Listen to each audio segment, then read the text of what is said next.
Habibpur block প্রশাসনের সঙ্গে হবিবপুর পঞ্চায়েত সমিতির বিভিন্ন বিষয়ে অভিযোগ যেন কিছুতেই পিছু ছাড়ছে না। টেন্ডার নিয়ে অভিযোগের পর এবার সামনে এলো মাছ চাষিদের জন্য মাছ বিলির অভিযোগ নিয়ে। এদিন মাছ বিলিতে অনিয়মের অভিযোগ তুলে বিক্ষোভ দেখালেন হবিবপুরে পঞ্চায়েত সমিতির বিজেপি সভাপতি সুখী রানী সাহা।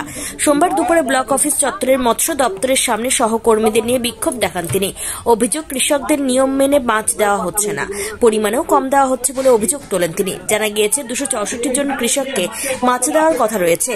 এদিন 200 জন কৃষককে মাছ দেওয়া হয়, 14 কিলো করে মাছ দেওয়া হয়েছে।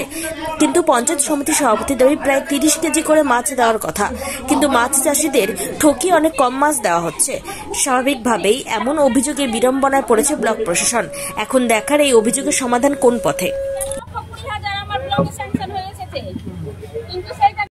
হবিবপুর ব্লকে তো মাছ পেলাম 14 কিলো। কত করে পেলেন? 14 কিলো পেলাম।